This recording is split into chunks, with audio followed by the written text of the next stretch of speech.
Good evening. My name is Tina Surstead, and I'm a proud member of League of Women Voters, Dakota County, and I would like to welcome you to the ISD 186 School Board Candidate Forum this evening. This event is being broadcasted and recorded via Zoom. As always at our events, we want to remind you that LWV Dakota County is a nonpartisan political organization that encourages informed participation in government, works to increase understanding of major public policy issues, and influences policy through education and advocacy. We never endorse parties or candidates. And now, please let me introduce our moderator tonight, Andrew Olson. Andrew is a trained moderator, an attorney, and an active member of League of Women Voters, Dakota County. We're honored to have Andrew moderating this forum. Thank you. Thank you, Tina. Good evening and welcome. We wish to thank the candidates, our timekeeper, and the City of Apple Valley for helping us run this forum. The League of Women Voters does not endorse candidates for office, and the views expressed tonight are those of the candidates and not the League. The format for tonight is this. The candidates will have 2 minutes for their opening statements. The candidates will then have 90 seconds to respond to each question. The order in which candidates answer questions will rotate so that each has an opportunity to respond in a different order. All questions submitted by email were reviewed and edited by a committee of League members. Due to time constraints, not all questions will be used, and questions have been edited and combined as needed. Candidates, when your time is running out, our timekeeper, Lynn Lewis, will hold up a yellow 15-second warning card and then a red stop card when your time is up. We ask the candidates to respect these time limits. Candidates will have 2 minutes at the end of the forum for a closing statement. The forum will conclude at approximately 7:30 p.m. The election for positions on the ISD 196 school board is for 3 positions. A total of 16 candidates will appear on the ballot, and all were invited to participate in tonight's forum. Due to the large number of candidates, we divided them into 2 groups, with one group immediately following the other. 2 candidates, Art Colson and Teresa Mackey, declined to participate in the forum tonight. Kaya Ziegler, Rebecca Gierock, and Jessica Turner withdrew from the race prior to tonight's forum. The remaining 13 candidates were randomly divided into 2 groups. The candidates in Group 1 are Kyle Anderson, Loren Jay Balazs, Derek Kottke, Sakawdin Mohamed, and Bianca Virnig. Each candidate will now have 2 minutes to make an opening statement. The order for opening statements is Anderson, Balazs, Kottke, Mohamed, and Virnig. Kyle Anderson, please go ahead. Good evening. Thank you for this opportunity to speak before everybody and kind of get my values and my ideas out into the public.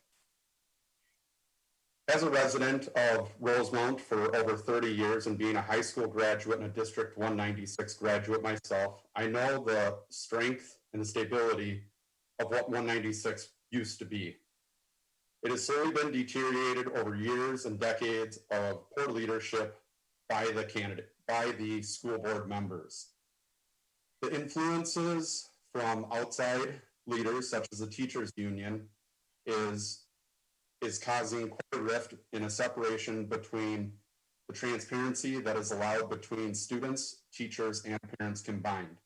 I feel transparency is one of the biggest thing that is a concerning factor for many parents, teachers, and students alike. I've been a high school mentor for several years now, and I have close connections with everybody involved. I get to, the benefits of that is I get to hear directly from the students in a safe, secure environment where they're able to openly speak about the frustrations that they have, whether it's with other students, teachers, or the administration in general. On the other side of that, I also do insurance, where I actually sell insurance coverage to teachers. And with that, I have a direct line of communication of hearing their frustrations and their concerns about what's happening in the classrooms, such as them not being able to bring accountability into the classroom anymore. One of my friends was a teacher and she was assaulted by a student, and when the administration told her that she was unable to press charges against that student because they were fearful of backlash, I find that completely unacceptable. If we continue down this path, thank you for your time. Thank you. Next is Loren Jay Balazs. Yes, I want to thank everybody for setting this up and taking the time to do it. That's really a fantastic opportunity. I do want to say that I do think the district has done a good job. I've only been living in this district for a year. I've actually been out of the country for 12 years, but I did grow up in Minneapolis. I went to Breck, I went to Hopkins, so I've been in the private and public school system. The reason I'm running is after coming back to the US after being gone for 12 years, I've really seen a lot of political divide. I've seen too much fighting over masks, vaccines, critical race theory, and everybody seems to be getting their information from talking heads and not doing their own research, which I believe is very important. And while I had mentioned I do think the school district has done a good job overall, I do feel some new blood can be offered. I actually taught in the Chinese school system. I taught high school English for 6 years. I worked a business in China for 10 years, so unfortunately COVID ended it, which caused me to move back here. I've been tutoring Chinese students, which I still do through video, since 2006. So I think I offer an advantage that other the candidates don't, is I believe only one other teacher is running. And I think it's very important to be able to relate to students and understand students, which is something I do. And I also think it's actually an advantage that I am new. I do have a lot of learning to do. I have a long term where I would have to experience myself into the school system, but I'm coming in and I'm an outsider looking in. I have no preconceived notions. I don't have children in the school district, which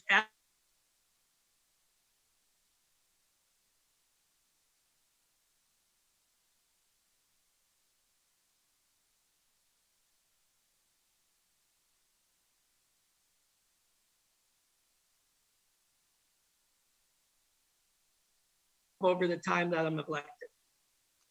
Thank you. Thank you. Next is Derek. Thank you, everyone, for holding this and inviting us. I appreciate that. My name is Derek Kottke. I'm a 20-year resident of Eagan. I've had 2 kids graduate already from Eagan High School, and I have a junior there now. What's really important is in a candidate is experience matters.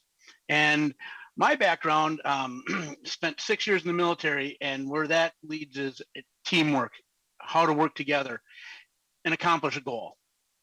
I also have a BBA from UW-Eau Claire and an MBA from St. Thomas. I've been a business leader for the last 25 years, and I'm the head of a large disabled nonprofit. So I understand what it takes to be a part of a board and work with others and to accomplish a goal. But this school board has changed dramatically in the last couple of years. We've gone from, well, outside influences have a big impact on this school board, where we need to be putting the students first. And I've coached hockey for 28 years. I understand how to relate to kids, and you shouldn't be making any decisions unless you're putting the kids first. What this school board has done is gone to the teachers union and let the teachers union dictate how things should be done. Teachers are also donating to and endorsing candidates. Then they go back to the school board and ask for raises. We need to get back to putting kids first and getting the parents involved in their healthcare decisions, i.e. masks. So put the kids first, no masks, and keep in-person learning. Thank you much. Thank you. Next is Sakawdin Mohamed. Well, thank you. I really do appreciate League of Women Voters of Dakota County to giving us this opportunity and a platform.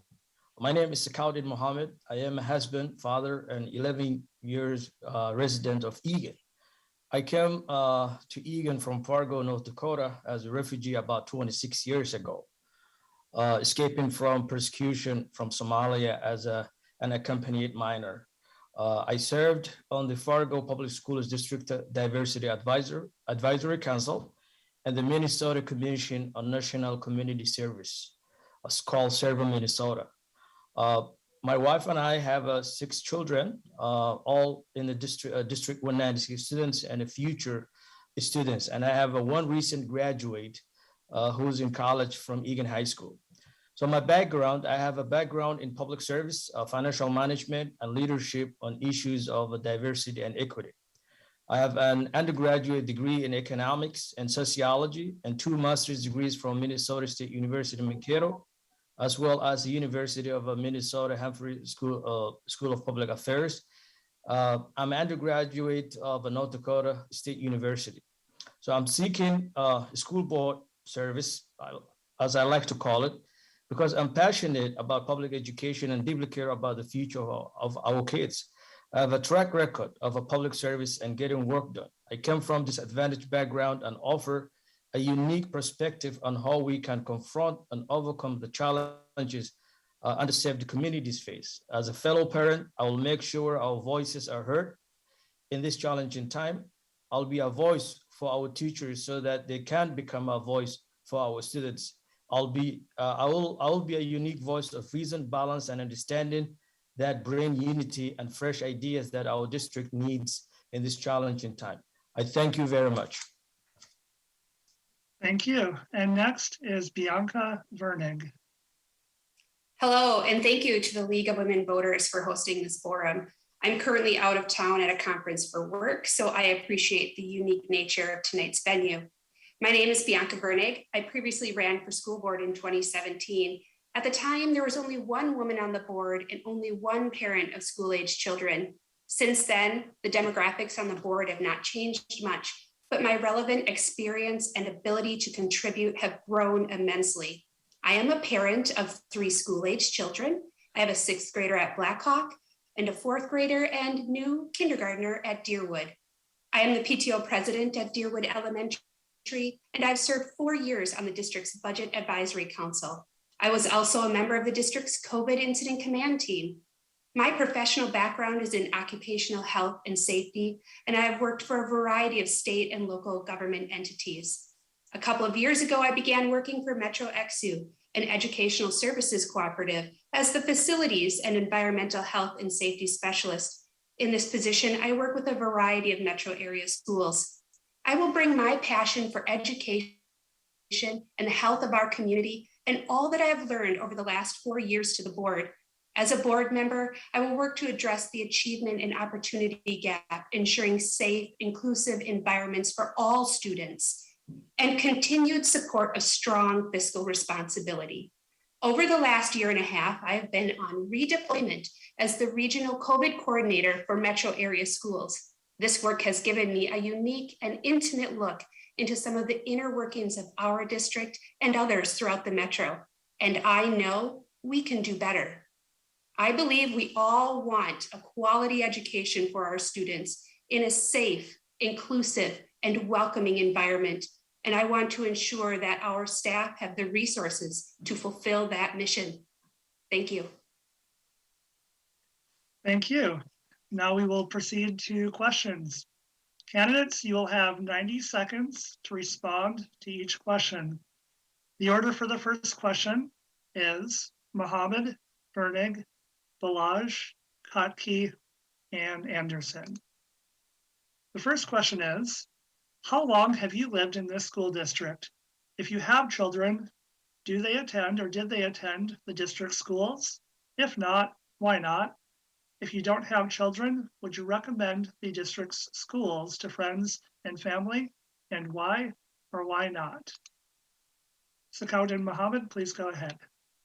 Well, thank you. I think this is a great question. I mentioned in my opening statement, I have 6 wonderful kids, children that are all in a school district system. In fact, I interface with 4, they are in 4 different schools within the district.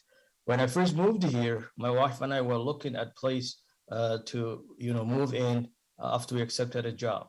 So we moved into this district because of the record achievement that the school district had. We moved here because of the schools. Yes, I would recommend. I've already recommended. My brother just leaves here, and he has a newborn kid and has a third grader here in Glacier Hill. So, and also my other brother moved from Fargo. He's now here, and he has another 3 kids in high school. So I would definitely recommend it. It is a good, community. I'm passionate about it, and that's why I'm just running. So I'm just basically recommending. I want to be a voice for our school district. We have a wonderful school district. We have wonderful teachers. We can improve, of course. I think there's always room for improvement. Yes, 100%. I would definitely recommend it. Recommend friends and families, which I've already done. Thank you. Thank you. Next is Bianca Virnig. Yeah, so we have lived in the district just a little over 4 years. We were open enrollees. I have lived in Eagan, I think something around 17 years now. And of course, obviously we love the district because we moved into the district. We were open enrollees. As I stated earlier, I have a 6th grader at Blackhawk and a 4th grader a kindergartner at Deerwood. I am the PTO president there, and I also coach Lego League. Like Sakawdin, we too have family who live in the district. My stepbrother and his wife have a daughter at Deerwood as well. So of course, I would recommend it. It's a great place to live. The community is wonderful.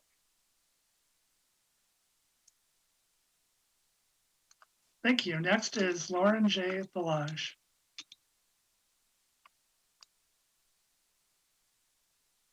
Oh, my apologies. I'm still new to Zoom.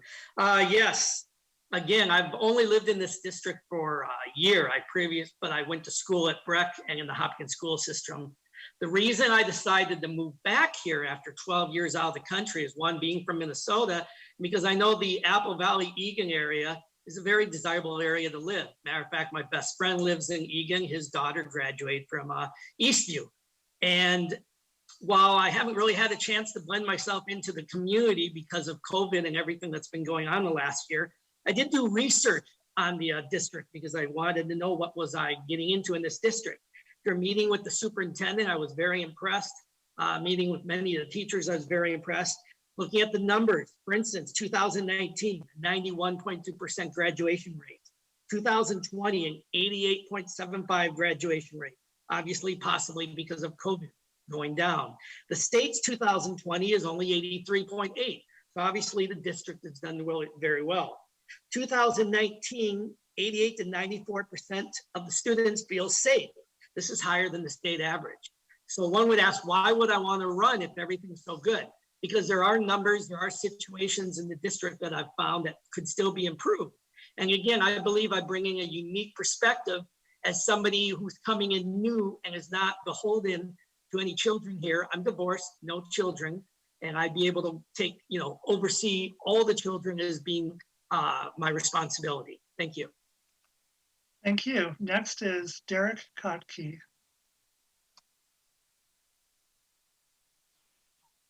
Sorry, I was trying to get that unmute button working. So as I mentioned in the beginning, I am a 20-year resident of Eagan, and I've had 2 kids graduate. One graduated 2 years ago. He's been off in the Army. My daughter just graduated this past spring. She's a freshman at Iowa State, and I have a junior at Eagan High School.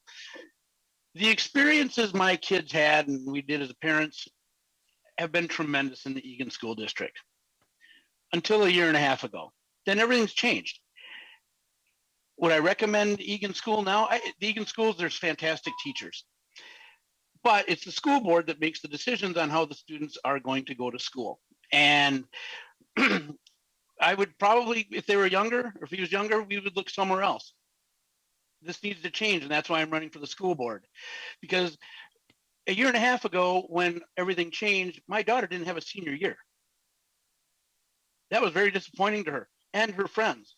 And I could see it from talking to them and my other kids' friends. it's not fair to the kids to miss a senior year and not have in-person learning when the private schools had in-school sessions. And this year, the private schools are in session without masks, where our kids are masked up, and we could be one instance away from going back to distance learning. So that's scary. I've heard from other parents that they're very worried about it, and I've heard from others that they have moved their kids out of the district. So that is why I'm running, to make sure that our kids can be in school and get a good education from great teachers in Eagan. Thank you.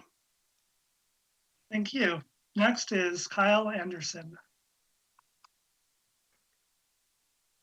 I've been a Rosemount resident the majority of my life. I went to Parkview Elementary, Rosemount Middle School, Scott Highlands Middle School, and graduated from Rosemount High School.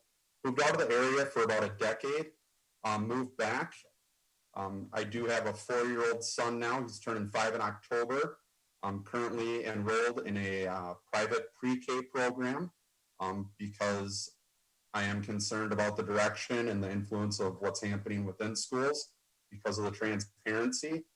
Overall, I still think 196 has a lot of potential, and I don't think we've fallen behind to where, you know, we look at things that are occurring in maybe the Burnsville School District. That's very alarming when it comes to crime and violence and graduation rates. I don't think 90% or 88% graduation rates is a successful or a good number. I think that's failing our students. That's abysmal. That's 1 out of 10 that are not graduating. The basic idea to get out of poverty in life qualifies as getting a high school diploma is the first thing. Second one is having children out of wedlock. You accomplish those 2 things, you're not going to be in poverty. We need to get back to basics for our kids. And when I was attending Rosemount High School, that's what was taught. It was what the fundamental values that I needed to be successful in life. And I feel I've accomplished that now. Thank you. Thank you. Now we will start with the second question. And the order for the second question will be Balazs, Anderson, Mohamed, Virnig, and Kottke. The second question is, what policies and procedures do you hope to improve or change as a member of the school board if you are elected? First, we will go to Loren Jay Balazs. Yes, one of the things I've noticed during my research, I'd mentioned earlier that in 2019, 88 to 94% of the students feel safe, which is higher than the state average. I have a problem with that number though. 88 to 94 is a wide range. If it's closer to 88, that's not nearly enough. Another statistic I came across with was disturbing. In 2019, 196 students reported in the district, higher rate of bullying since 2016. Now, I've never talked about this until I met with the teachers union. I'm a person who was bullied. I was bullied relentlessly in junior high and also in high school. I almost didn't graduate.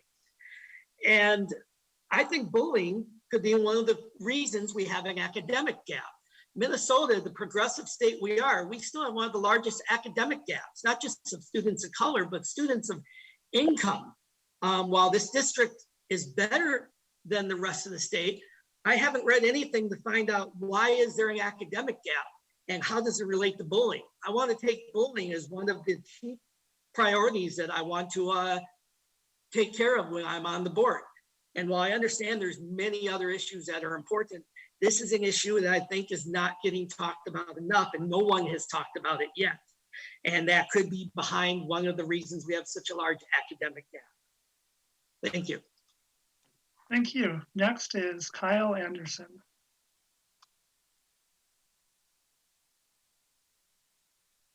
Again, policy and procedures, it comes down to transparency. There are Minnesota statutes that empower the parents to know what is being taught in schools. There should never be any hesitation between a teacher or a parent being able to provide documents or the curriculum that's being taught. Ultimately, there is a little bit of a burden that weighs on the teacher for that, having to provide that stuff. However, if that's bringing comfort and joy and it's satisfying the parents that have concerns, ultimately that's going to be a better and more open dialogue for all parties involved. When you have teachers telling students not to record or don't tell your parents about this, about surveys that are being done in the classroom, that's 100% completely unacceptable. Minnesota statute, I don't have the exact one listed, but it does require that everything is approved. What is approved is done at the school board level. Oftentimes, the only people in attendance are teachers and representatives from the teachers union. It's often a last minute thrown together, pieced together meeting, and things are just pushed along and pushed through. Books are approved with little to no research or input from outside influence, other than the teachers union. Thank you. Next is Sakawdin Mohamed. Well, thank you. I think that's a great question. So I think what we need to look at, first of all, is first and first. There is, every time you look at, there is achievement gap. And when you look at, our teachers are doing everything that they can and to, help students achieve and excel. So I think every student in our district deserves a right to excel.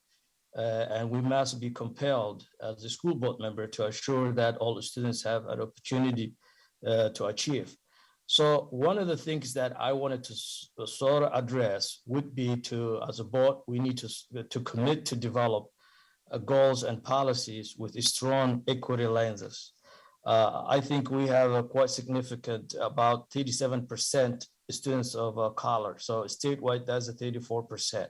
So we have a 3% more students of color. And, we're still faced with disparities that's been existed for a long time. So we need to sort of identify and dismantle policies that support disparities if we need to, close the achievement gap and then make sure that our students are well served. So I think as a board, we need to look at, policies that exist and probably dismantle disparity policies that are, leading to disparities. Thank you. Thank you. Next is Bianca Virnig. Yeah, I would love to see a public health policy or an infectious disease policy that centers on science and the best practices. So that way we can focus on, getting back to business, which is educating our students and not arguing about whether or not we should have masks or contact tracing. Like Sakawdin, I think we need to look at our policies through a strong equity lens, and having a solid equity policy that provides clarity, direction, and guidance and accountability for the equity work being done would be important as well. And I think finally, I would love to see us reach more of our pre-K students. Currently, we only reach about 10 to 12%. And we all know that pre-K experiences lead to success, not only in school, but in the workforce and life beyond. So increasing access to that for our resident students would be great as well. Thank you. Thank you. Next is Derek Kottke.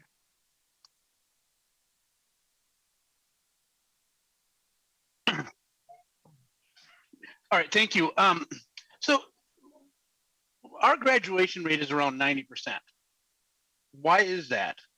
That may sound good, but that's barely an A. You're just above a B plus at that rate. We don't have to be Six Sigma, but we should be closer to 97, 98%. If that's our goal as teachers and as a school district, we need to get that up. So we need to look at why it's not higher. And on the other side too, my background is in finance. And so where is our money going? What is it being spent on? Every 2, 3, 4 years, the school board comes back and asks, we need to have more levies. We need more money. Okay, I understand that. But are we ever talking about where can we save money? Where is our money going? Thank you. Thank you. Now we will move on to the third question. And the order for the third question will be Kottke, Balazs, Virnig, Anderson, and Mohamed. And here is the third question. As a board member, once the school board votes to approve an action or policy, what do you believe is your responsibility to that policy or action? What is your responsibility if you did not support that policy or action? And first we will go to Derek Kottke. Wait, thank you. So when I was in graduate school, I had a professor say something that was very profound to me, and it stuck with me the whole time. And I didn't realize that when I was in the military, I was actually practicing it. And what he said was, to be a good leader, you have to be a good follower. So if they pass something that I didn't agree with, well, I have to support it because it's applying to the whole school district. I may not like it, but we have to get out there and help people understand why it is a good thing. And maybe there's some education on my part that would have to happen. But to be a good leader, you have to be a good follower. And if you don't support it at the time, it's something that the board decided upon, and you need to go out and help it get promoted within the community. Thank you. Next is Loren Jay Balazs. Yes, I also believe that if the board were to approve something I don't agree with, that's life. I mean, not everybody is going to agree with everything, but you have to go with what the board agrees with. And I believe you should definitely show that if you've lost a point of contention, you show that you are a good loser and that you agree with what is being said. And I would support whatever the board supports. And in no way would I ever try and undermine it or complain about it in public. You can't have quality leadership. You can't get things done if everybody doesn't come together, even if their idea didn't pass. So I'd be a complete supporter with no problem with whatever the board agrees with if I didn't agree with it personally. Because I like what the other gentleman said before me, that a follower is also extremely important. Thank you. Thank you. Next is Bianca Virnig.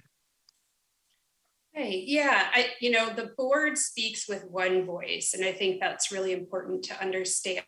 But it is made up of 7 individual voices and perspectives. And they don't always agree, but they do come to a point where they can support or not, right? Hopefully, what we've seen in our district is we might not agree, but we can support the idea going forward. I think as a board member, it's my duty to do the homework, to understand that action and policy. Who does that help? Who does it potentially disenfranchise? Why are we doing this? I think it's important to hear from the teachers and the families and those impacted by the policy or the action, and to understand the issues and goals, and then communicate that back effectively, whether, what are my concerns? Why would I not support it? Doing the research and understanding, communicating, and really trying to decide, how do I best communicate what my opinions are or what the opinions of the board are in an effective way for all to understand. Thank you. Thank you. Next is Kyle Anderson.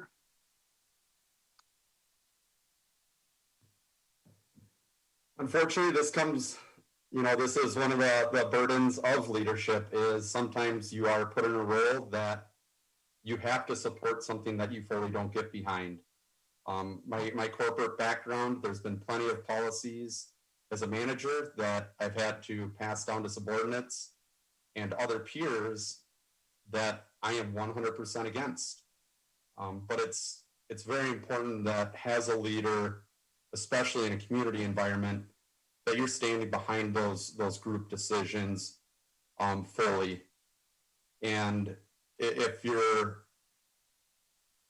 if it's that far against, or if you're that far against it, it means that you didn't do your job beforehand to really push your cause and really drive the support and persuade others onto what your decision is. Sometimes, you know, it's easy to look in foresight that you made a wrong decision. Same thing, you know, with that. I may talk and try and persuade and lead the group in a certain manner, but ultimately, once something is put into place, there's a chance that it is what is ultimately best, and I might just be the odd man out in that situation. At the end of the day, it's a team effort. The community is behind you, and hopefully the rest of the school board members are working together to support that community. Thank you. Thank you. Next is Sakawdin Mohamed.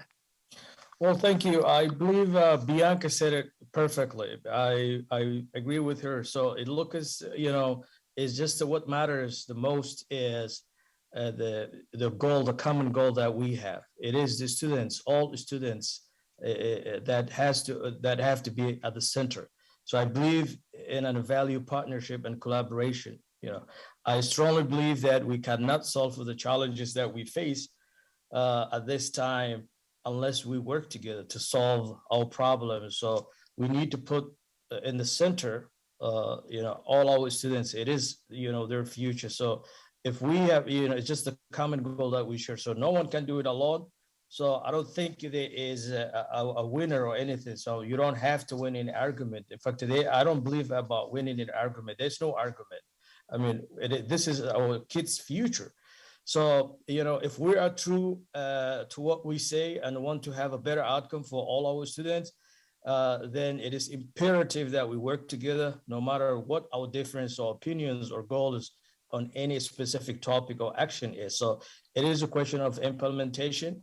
And the beauty about the system that we have is that at the end of the day, we need to go along. I mean, we need to go along and basically do what is right. What is right is basically you know, ensure our kids have a better future and that their education is what really matters. So thank you. Thank you. The order for the fourth question is Mohamed, Kottke, Virnig, Kyle Anderson, and Balazs. And the fourth question is, what role does equity and diversity play in public schools? Describe how you would provide quality education for a diverse student population. Sakawdin Mohamed, please go ahead.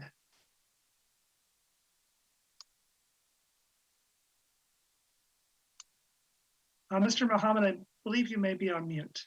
Oh, sorry. So I basically went ahead and I was just muted. So I think we need equity in our education. So first things first, in general, that we need to have a strong commitment to education, to equity as a board member and as a district. So board members, you know, must be willing to honestly commit to creating a school culture that embraces and implements equity practices with the board members holding themselves accountable and a district accountable to the progress toward equity. So I think it is imperative. There is a lot of disparities that is being reported. The numbers are there. They do not really lie. They indicate, you know, it is said that we still have iniquities in our education system, which disproportionately impacted specific populations in our community. So we cannot continue to have this. So every student in our district deserves the right to excel. District leaders must be compelled to assure that all the students have the opportunity to achieve. So I believe that we need to put our teachers, they know, I think I do believe in providing teachers and students' families with resources that fit their circumstances to help each student succeed in school. So I am for making a school system adaptable, individual focused, and fair. So I will work and commit to equity in our education. Thank you. Next is Derek Kottke.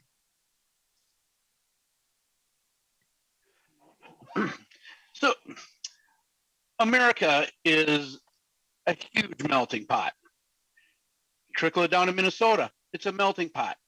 Eagan, our schools, it's a melting pot. We have people of all different races, different colors. Along the same lines, we have people of different abilities. Our students are different abilities, different homes, different situations outside of school. And we need to prepare our teachers to address the tools and the skills to address all those differences so that everyone can get a good education and learn. And people learn at different rates. People learn different ways. And so we need to give the teachers the tools to address the different ways of teaching, the different skills to provide or to address the different levels of differences at homes and outside of schools, to make sure that everyone gets a good education so we can raise that 90% graduation rate here in Eagan. Thank you. Next is Bianca Virnig. Yeah, like Sakawdin said, I think, a school culture that embraces equity and diversity is really important. And the experiences that students have had over the last year and a half have been rough, and it has caused a lot of students to miss out on opportunities. And I think going forward, it would be important to look at how do we target those services, do really targeted services towards students that have been marginalized, that really have struggled in school, or having access to resources, to activities to help bring us forward and reduce some of the gap there. Like really focus in on the students that need it the most, to ensure that our teachers have the resources to give added attention to where it's needed, really individualized programming. I think diversity and equity in schools is pivotal, because like somebody said, we are a diverse melting pot, right? We are made up of people of different abilities, different experiences, and what can we learn from that, and how can we share and grow? Thank you. Next is Kyle Anderson.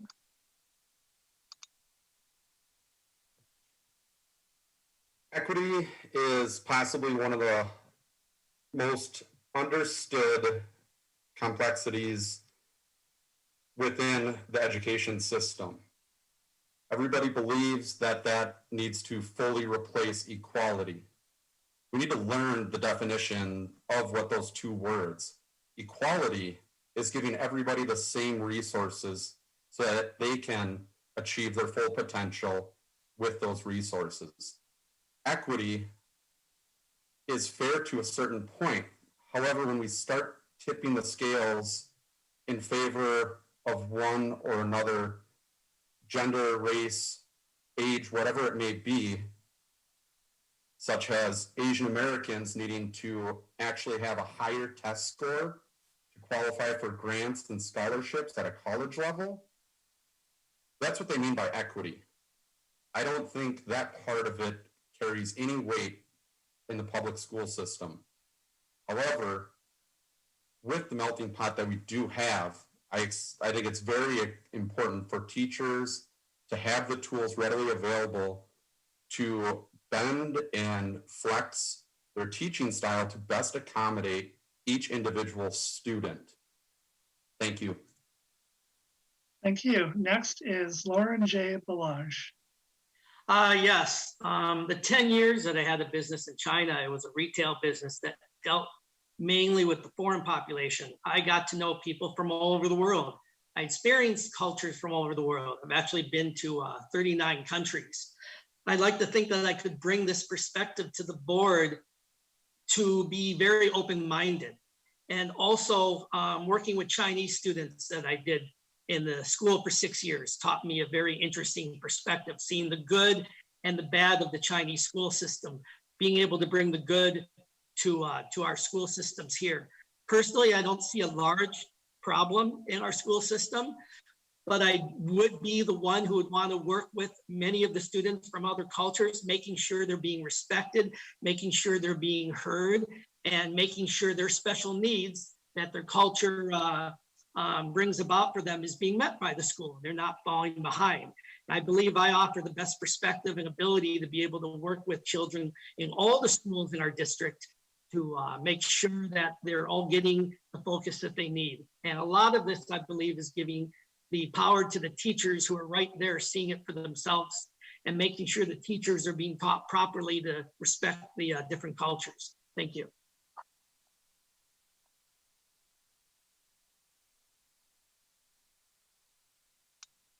Sorry, I had a problem with my mute button. The order for the fifth question is Virnig, Kyle Anderson, Kottke, Mohamed, and Balazs. And now for the fifth question. Many school districts currently require proof of many vaccinations before a student can attend, including polio, measles, and chickenpox. At what point should COVID vaccinations be added to the list? And if not, do you believe that all vaccination requirements should be made voluntary? We'll first go to Bianca Virnig. Vaccinations should be required when they are recommended by the experts. So when the AAP, MDH, CDC say that students should be vaccinated with, whether it's, with COVID-19, the COVID-19 vaccination, when they say it is time and that students should be vaccinated, that's when we should do that.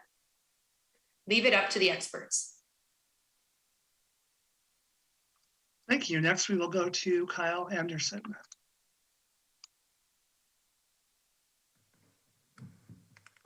One, vaccines are not required for public schools. It's a huge misconception.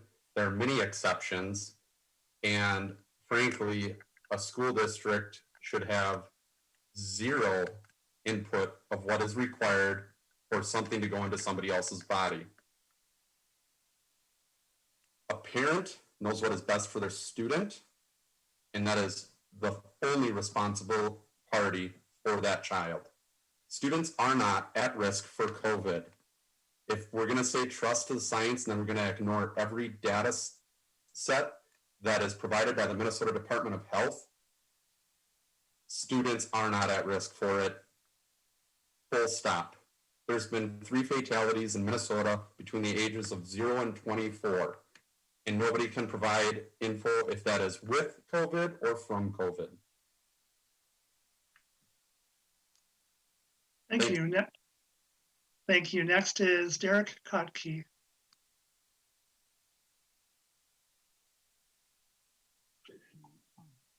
Thank you.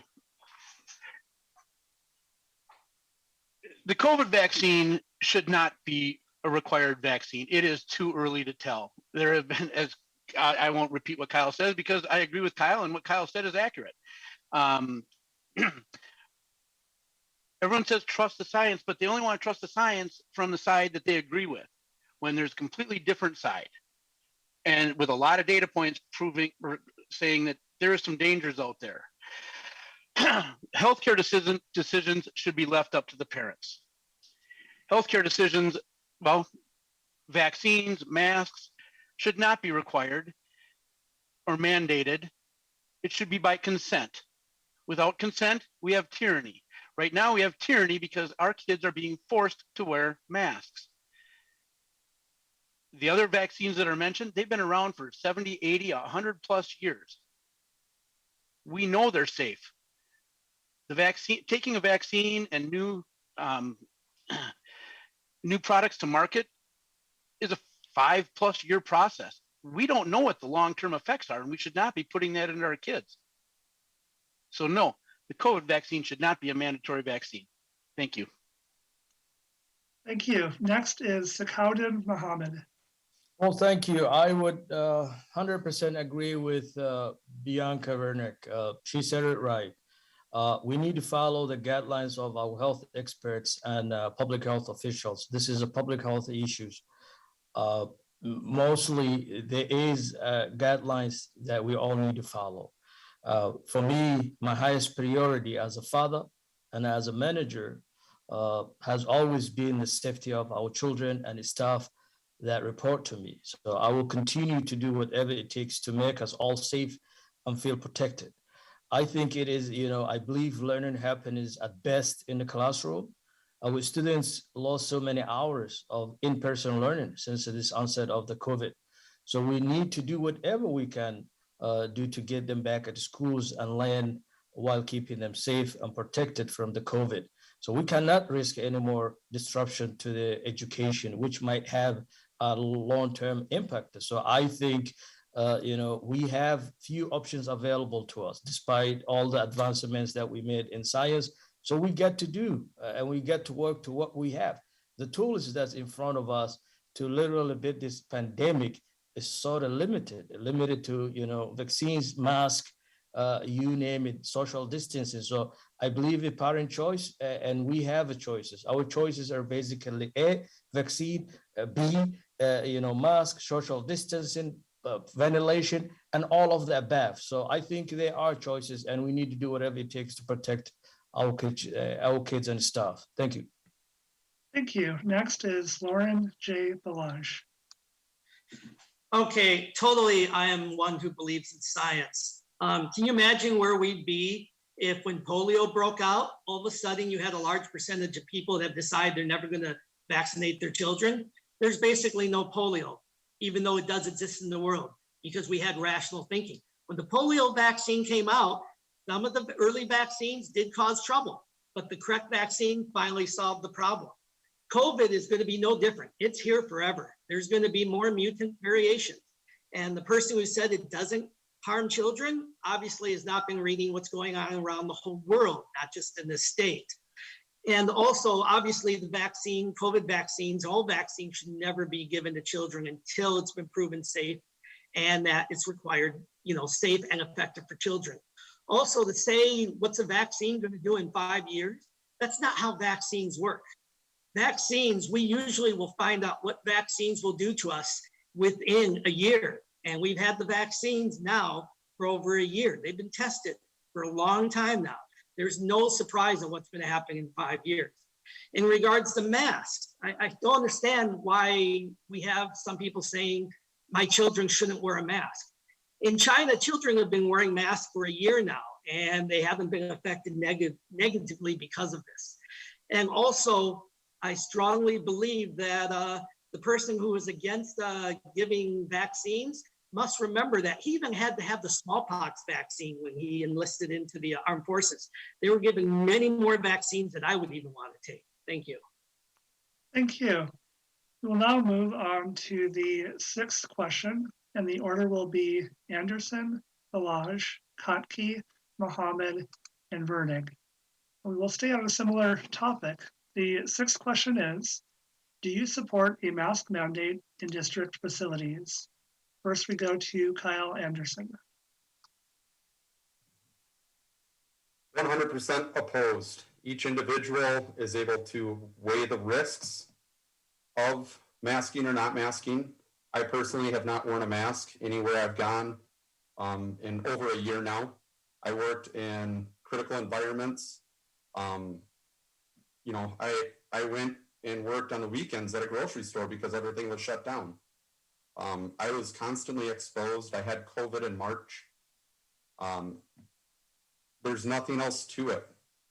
I'm not going to wear a mask that has been proven, even according to Dr. Fauci, his peer-reviewed study in 1998 stated that masks are ineffective.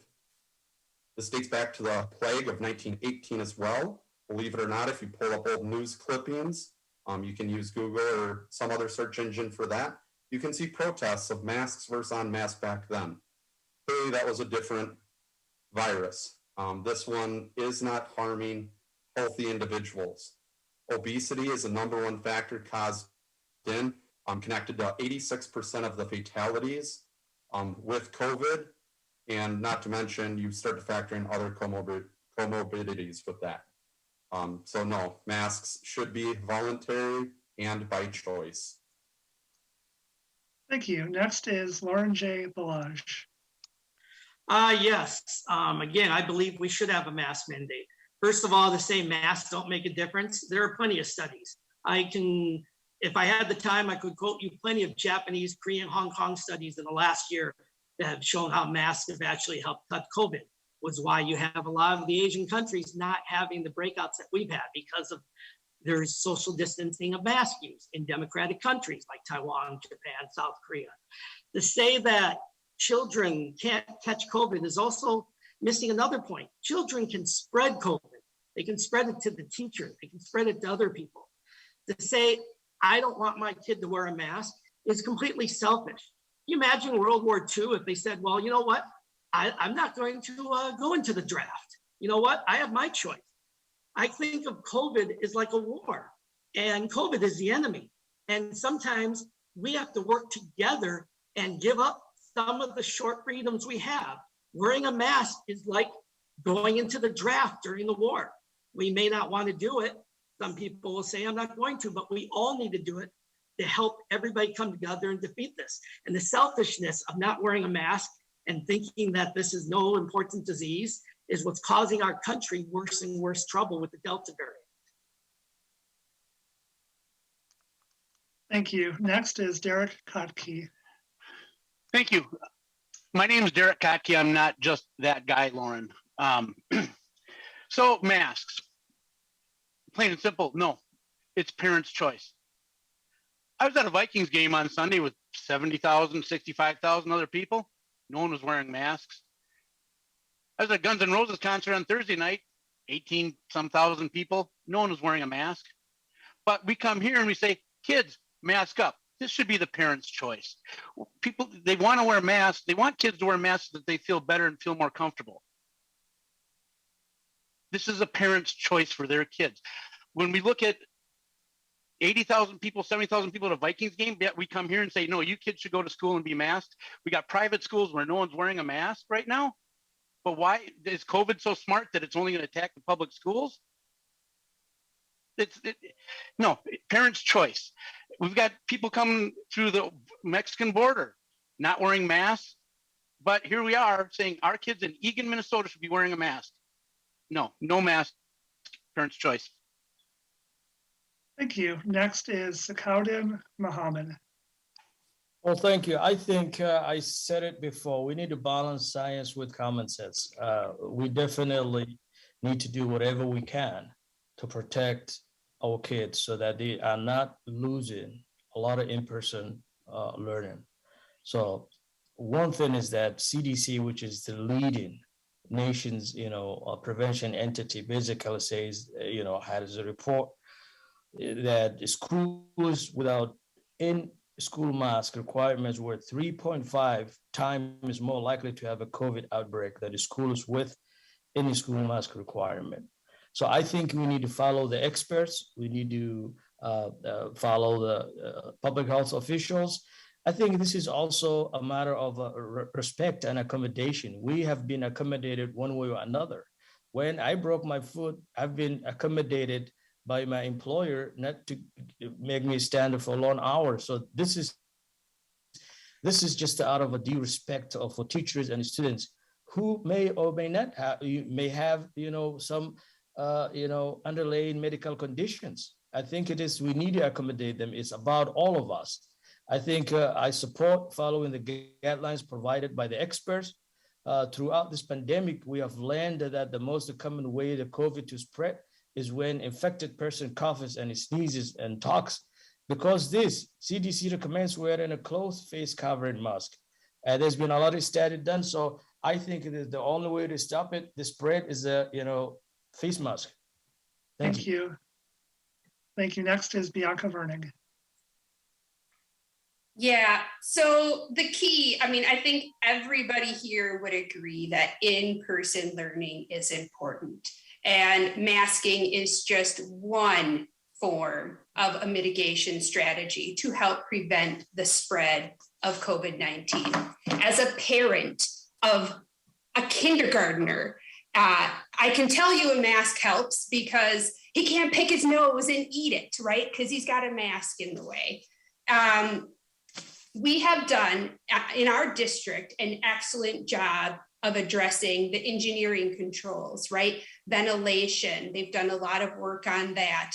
But it's really hard. We're overcrowded. We don't have the space. So when you have 30 kids in a classroom and a teacher and parents sending their children sick to school, you will not stop the spread. So masks are the very first, the basic level of mitigation that we can use. I 100% support a mask mandate because we don't have vaccines for students. We can't have smaller class sizes. We aren't doing an excellent job of keeping sick kids home. And yeah, so mask up. I want my kids to have in-person learning. Thank you. The order for the seventh question will be Virnig, Mohamed, Kottke, Balazs, Anderson. And here is the seventh question. What experience do you have with complicated budgets? What are your financial priorities for the district? And first we will go to Bianca Virnig. Yeah, so as I stated earlier, I have been on the Budget Advisory Council for the last 4 years. It's a really, if you are concerned about the finances, I would encourage you to join that committee. I would encourage you to look at the budget packet that's put out. I have, Budget Advisory Council, what are my financial priorities? The district has had excellent financial services. If you look at the department itself, Christopher, he is the president of MASBO. They give really great information. The OPEB it was a really good financial move. We also recently bought the MAC, and that was a great financial move. It's one of the things that really set our district apart was passing that levy in 2019. So that way, when we were coming into this pandemic, we were in a very different financial situation than a lot of districts. It allowed us to have one-on-one devices. We didn't have to scramble like I watched many other districts do. Our financial priorities, I think, are to stay true to what we've been doing, to be good stewards of the dollars, and to keep on the track we have been on. Thank you. Next is Sakawdin Mohamed. Well, thank you. I believe, as I pointed out earlier, I have been around government public budgets for a while. This is my strong area. I've been more than 17 years. I have more than 17 years of organizational government and finance experience spanning from multiple economic sectors and industries, as well as all levels of government, including county, federal, and state levels. I've been a key budget advisor in administrations of several state agencies. Currently, I'm responsible for management of a biennium and annual budget activities for my division, which has a very complex budget based on different complicated funding sources. So I'm also responsible for budget allocations, legislative budget proposals, rate setting, financial reporting, policy work, fiscal analysis, contract management, you name it. So as a board member, I will ensure that, like Bianca said, I will ensure that our spending aligns with district goals. I'll work with the superintendent and also the chief financial officer. I've worked with chief CFOs for a lot of time. I reported to CFOs. I know how to work with them. I will make sure that our budget aligns with the priorities. Budgeting is hard, including personal budget or family budgets. It requires listening to the priorities and needs of staff and community as well. So budgets are just the plans, and it only work is only good if it's implemented. So I'll make sure that we stick to our plans. Thank you. Thank you. Next is Derek Kottke.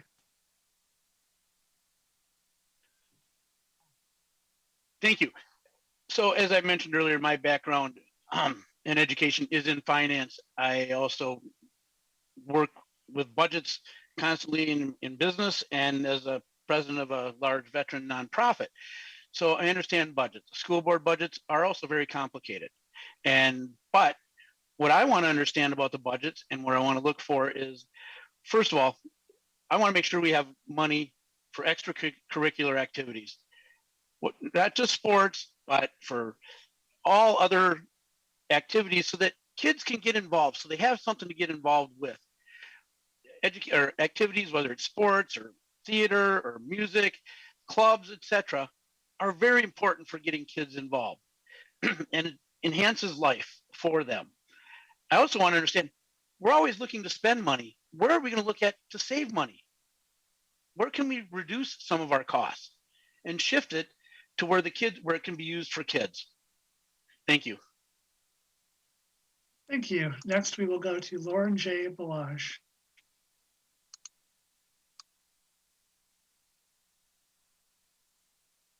Yes, thank you. I'm not going to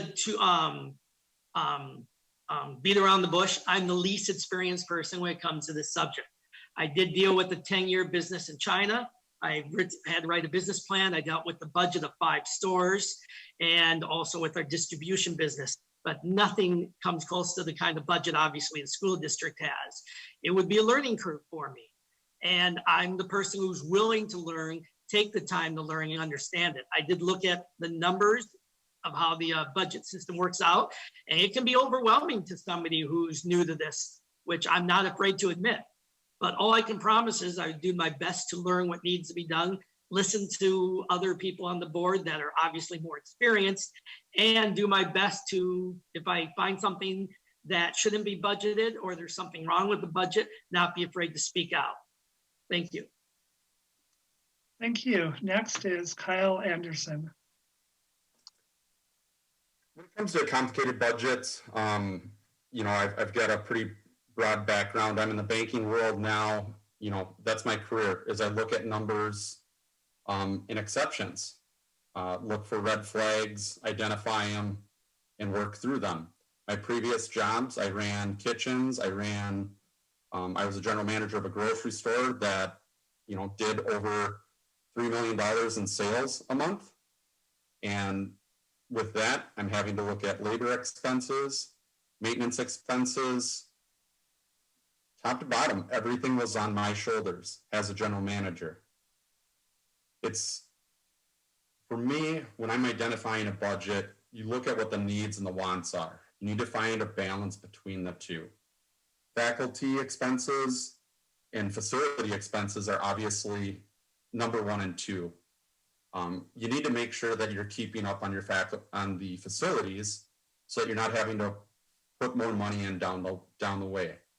Faculty expenses, whether that's teachers, janitors, admin, whatever it may be, you need to pay people a competitive wage so that we retain the best for our community.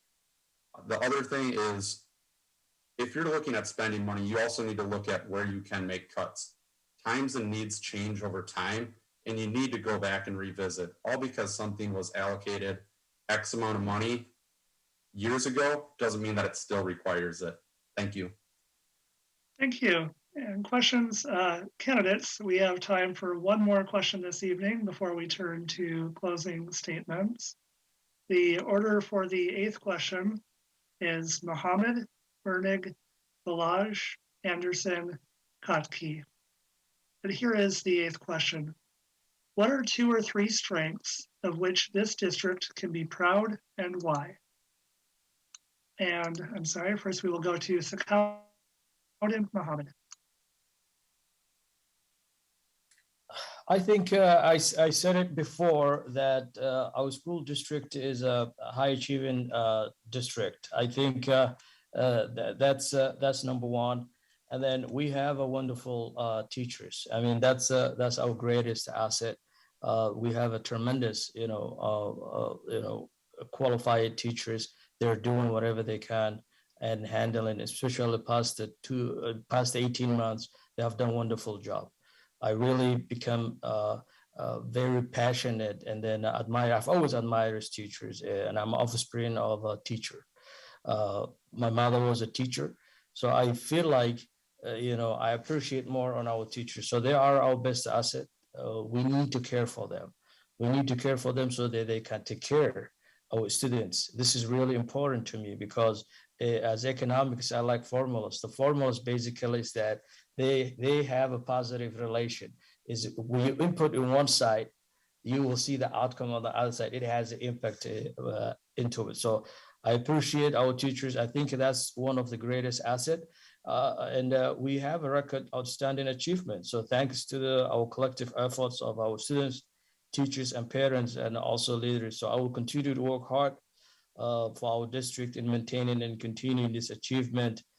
So I've experienced in approving funds and serving a board for high impact education grants and programs in our state. So I think those are the two strengths that I can mention now. Thank you. Thank you. Next is Bianca Virnig.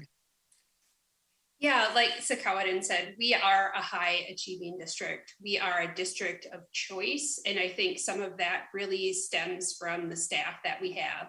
And I will say that one of the things that I am very proud of is knowing so many staff and how much work they have put in.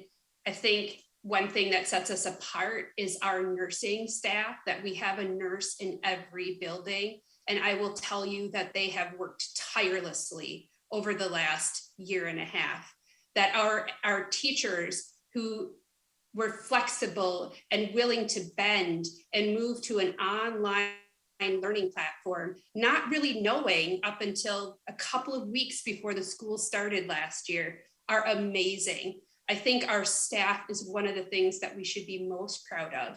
I also think the fact that we passed the levy and we do have good financial sense is very important, something that we should be proud of. And then our ability to plan without knowing a pandemic was coming, but to move towards one-to-one devices for students, that really gave us a leg up over the last year. We had the devices on order, they were ready to roll out.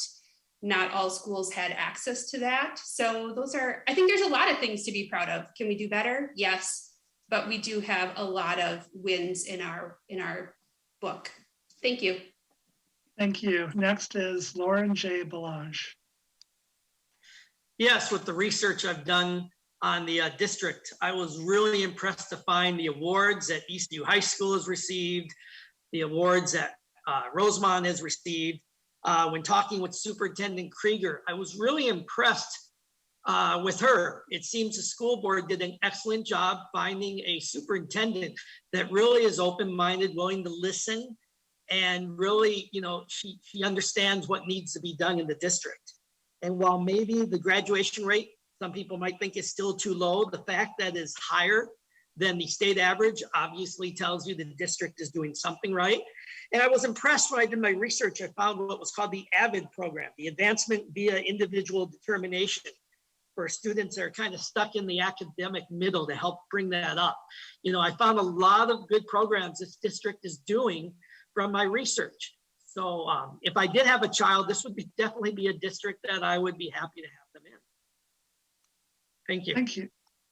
Thank you. Next is Kyle Anderson.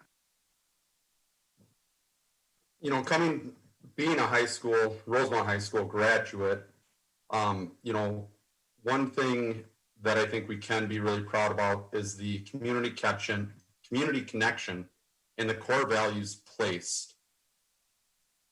Our student body, teachers, and parents, yes, it's been a little hectic this last year, but everybody's voice is starting to become a little bit more heard. Whether you agree or disagree with those voices, everybody has their own opinion. But I think that's one thing that we really need to be proud of is the core values, in that everybody is starting to voice and really coming together to move something in a better direction. The second, boundary line adjustments and just planning for the future. With the tablets, that's a great example. They saw the transition of what the future was becoming. Farmington School District did the same thing about 4 years ago. They got a lot of pushback at that time, but once it settled down, everybody really enjoyed it. Along with the boundary lines, I was part of the shift You know, I was originally slated to go to Eastview, and then I ended up going to Rosemount High School. With those adjustments, it's kept class sizes comparable through all the schools. So the admin's done a really good job with that. Thank you. Thank you. Next is Derek Kottke. There we go. Thank you. Thank you. 196, whether you're in Eagan or Rosemount or Apple Valley, is just a great place to live. And along with that, we have great schools. We're consistently ranked in the top. And that's a great credit to the teachers in how they're educating our kids. We also have great resources and facilities. Initially it was Chromebooks, now it's tablets, and now we have hotspots for kids, and this really helped in the distance learning. So they've been planning, or the school's been planning, the school boards have been planning, and so we've really created a district where kids want to come. I have a lot of friends in Eagan and Rosemount and Apple Valley, and one of the things I find is they have graduated there, just like Kyle, graduated, moved away, but came back because our school district, 196, is a great place to educate your kids. So thank you. Thank you. We will now proceed to closing statements. Each candidate will have 2 minutes to make their closing statement. And the order for closing statements is Kottke, Anderson, Virnig, Mohamed, and Balazs. Derek Kottke, please go ahead. Oh, thank you. I thought I had to unmute again. So once again, my name is Derek Kottke. I'm running for the school board. I've seen the changes over the last couple of years, and I want to be a part of moving the school district forward with different perspectives from where we're at right now and how our kids are being educated and what the education experience is like for them. I think we need to put the kids first, not the teachers union and other outside influences. We need to focus on the kids. I don't think kids should be masked. I think the parents should have a say in their health. So, thank you very much. I asked for your vote, and I appreciate this experience tonight. Thank you. Thank you. Next is Kyle Anderson. Thank you once again for this opportunity. Transparency is one of the main focuses that I feel is a problem within the school district. It's challenging for teachers and parents along with the students. We need to put the students' future as a priority. There needs to be a balance of information available to parents and students without burdening the schools or the teachers. Curriculum and reading materials are approved at the district level. However, meetings are often kept from the public platform. Transparency involves the school board becoming more vocal and really getting out there and letting people when these meetings, letting people know when these meetings are occurring. Other issues that kind of define my campaign is we need to shift back to basics, apply common sense, and remove the politics within and opinions within the classroom. For the student base, we cannot continue to sacrifice the positive growth of the majority to accommodate a small chance the 1% is magically going to change after 10 years in school.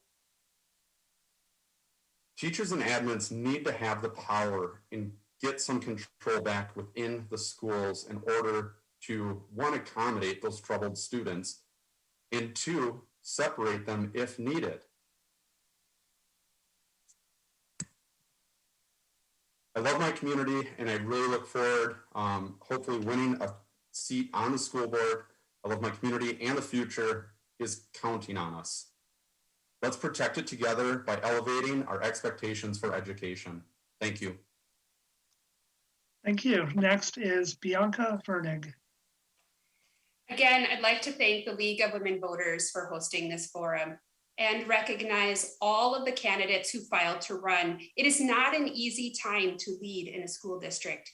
I would especially like to thank all of the frontline workers in our school and community. Your efforts have not gone unnoticed. And thank you to all of the students, especially the students. and staff and families who have endured this pandemic, I know it has not been easy.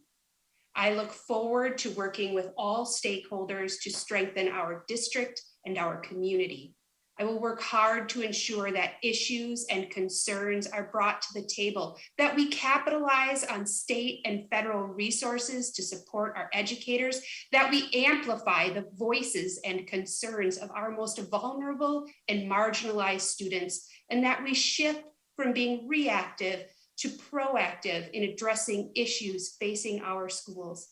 I will work hard to build and foster healthy relationships within our community. It is imperative that each student feels welcome and safe and included in our schools. It is our responsibility as a community to provide the tools and opportunities needed to all students so that they may achieve their personal best. Our children are watching. We need to lead with grace. As a parent, as a mother, as a public health expert, I am honored to be a school board candidate, and I ask for your vote on November 2nd. Surviving is not enough. I want to help shape how we recover, rebuild, and grow from here. Thank you. Thank you. Next is Sakawdin Mohamed. Thank you, Bianca. Thank you, Andrew. I think I want to thank, first of all, the League of Women Voters for hosting us.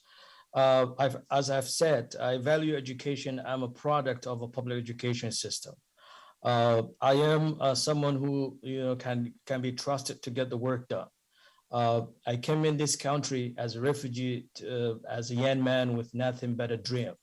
Education has served me well. I hope for a better future.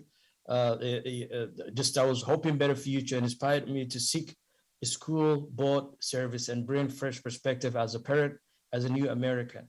I've achieved a lot in terms of education and a thriving career with success within my career. I'm motivated to do all I can to give back to the country and the community that welcomed me 2.5 decades ago. I strive to be a role model for all our students. I think our success is entirely dependent upon our ability to work together as well as collaborate effectively. So we are as good and as strong as the sums of our parts as a community. I trust that you can count on you and to elect me so that I can bring unique perspective that will broaden our scope of understanding. So you can certainly count on me to be that unique voice of reason, balance, and understanding that brings unity and fresh ideas to our district. I ask for your vote and support. I thank you very much. Thank you. Next is Loren Jay Balazs. Yes, again, I want to thank everyone who helped put this together, take the time to give everyone in their chance to give their views. I'm basically to say the reason you should vote for me is I offer something nobody else does. I offer the ability to look after the students of the whole district, not just one district, not just one school, because I don't have kids going to one school. For teaching English for 6 years to students, I really learned to empathize with students' problems. And basically after 10 years in a business, I'm retired. I drive Uber full time. It's not a glamorous job. I do it because I like to help people. I do it because I like to meet people. But this allows me the time to help. For instance, I promise you that if you're a teacher, if you're a student, if you're in your district and I'm the one on that board, you can call me pretty much anytime. I will listen to you. I will work with you with your problem. I will go to your house. I will go to the school. I have the ability to have the time and the effort to be able to put in what needs to be done to help the children. I'm not going to be the one who's the expert on the finance. Obviously, there will people be on the board who can do that. But I'm the one who I think will be able to most empathize and relate to students of all creed, all color, all income. I went to a private school. I also went to a high school. So I've been able to have perspectives of both those sides. And again, I don't plan on leaving this district. I'm not moving back to China. I've moved back to America. I want to stay in Apple Valley. I like it down here. I love to be involved in the community. I love to be the one that goes to the schools and everybody says, hey, there's Loren, you know, he's here to help us with the problem. I've worked with teachers for 6 years. I can empathize with teachers. I want to be able to one who can work with teachers and understand their problems and bring everybody together. Thank you again for this opportunity, and I hope you will vote for me, Loren Jay Balazs. Thank you. And thank you to all of the candidates for your time and participation this evening. Thank you, audience, for your interest in the questions submitted for tonight's forum. Thank you to the City of Apple Valley for their technical expertise in video production for this forum. There are many options to watch this forum, including on Comcast Xfinity channels in Eagan and Inver Grove Heights, Spectrum TV channels in Apple Valley, Rosemount, and Lakeville, on a variety of YouTube channels and Facebook pages, as well as via Roku's community channel. Lastly, thank you to all the League volunteers who worked to make this forum happen. Please remember to vote on Election Day, Tuesday, November 2nd, or any time prior to that date by absentee ballot. Thank you and good night.